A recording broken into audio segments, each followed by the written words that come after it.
caminho constante ele vai, distribuindo amor, sempre exaltando o Consolador, orientando o que deve ser feito. Olá, amigos, companheiros de ideal espírita, nosso abraço fraterno e as nossas saudações em Jesus. Eu, Hélio Dias e Luciana Rosa, estamos iniciando agora o programa Grandes Vultos do Espiritismo. Vamos homenagear as grandes figuras do Espiritismo no Brasil e no mundo. A contribuição dessas personalidades para o planeta Terra e o mundo espiritual reforçam a nossa convicção. A terceira revelação é a porta para a grande renovação de nossa constelação crística. Ave Cristo para os grandes vultos do cristianismo. Biografia de Alfredo Júlio Fernandes, uma série da vida e obra de Alfredo Júlio em capítulos semanais. Alfredo Júlio, amor de um pai.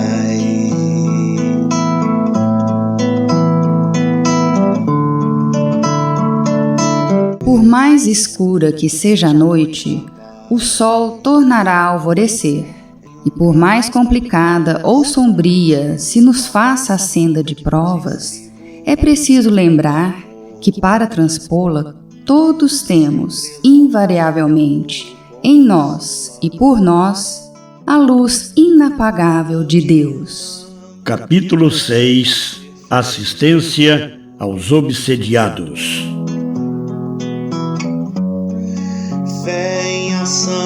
Além dos trabalhos de receituário, Alfredo Júlio Fernandes se dedicava aos estudos no centro e à tarefa de assistência aos obsidiados da instituição que viria a ser inaugurada em 1932, o Penates Allan Kardec. Seu desprendimento, junto aos mentores espirituais, inicialmente Bartolomeu dos Mártires e depois Leocádio de Assis, possibilitou a realização de inúmeras curas, trazendo assistência para doentes desenganados e despertando os acontecimentos acerca da doutrina.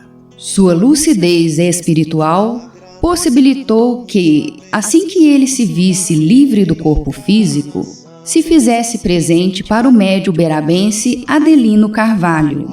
Eu estava ao lado do Sr. Adelino naquele momento, conta Miguel Domingos de Oliveira. Eu voltava com minha esposa Maria da casa de meus sogros. Estávamos no trem e, chegando na estação em Uberaba, o Sr. Adelino de Carvalho embarcou. Eu, vendo-o, perguntei se ele iria dar um passeio. Antes fosse, respondeu ele. Vou assistir um amigo que está muito mal, o Alfredo Júlio Fernandes. Quando chegamos a uma estação antes de Uberlândia, ele me disse: o Alfredo já fez a sua passagem. Ele esteve aqui, nos cumprimentou acenando e saiu. Naquele instante, o relógio marcava 13 horas.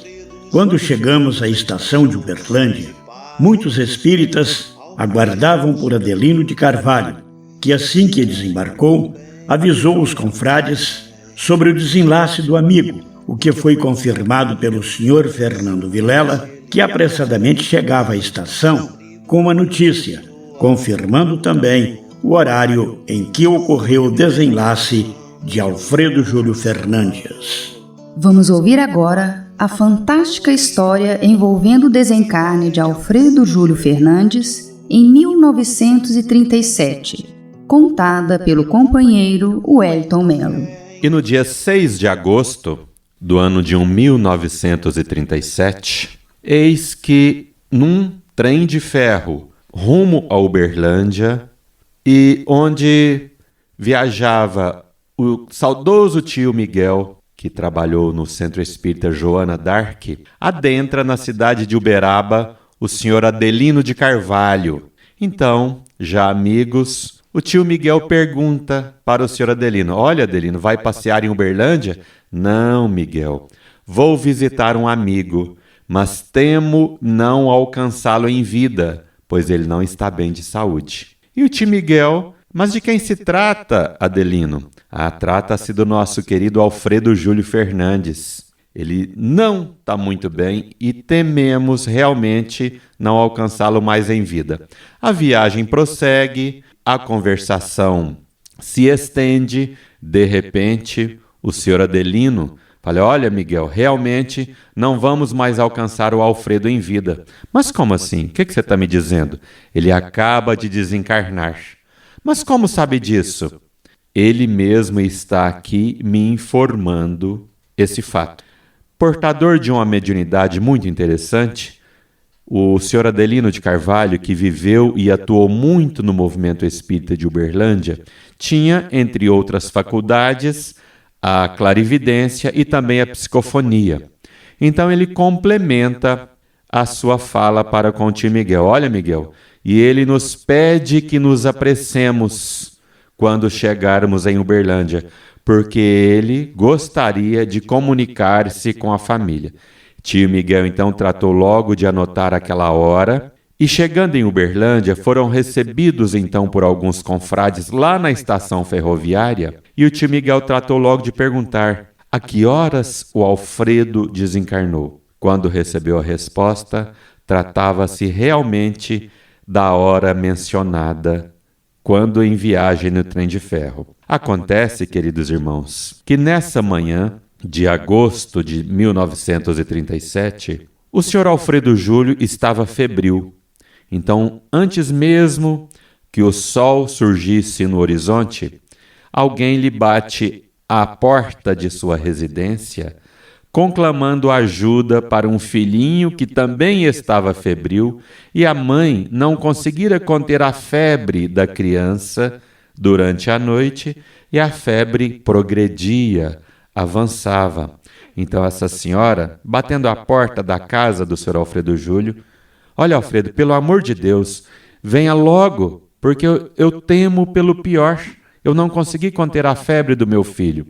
Enquanto o senhor Alfredo se preparava, vestindo o seu paletó habitual, pois que jamais saía de casa sem ele, a sua querida esposa, dona Bercholina, se aproxima e lhe diz: mas, meu querido Alfredo, você vai realmente sair de casa? Tá frio e você também está doente. Oh, minha querida, como poderia eu deixar de atender um pedido de uma mãe que bate à minha porta, rogando ajuda para o seu filho, em nome de Deus?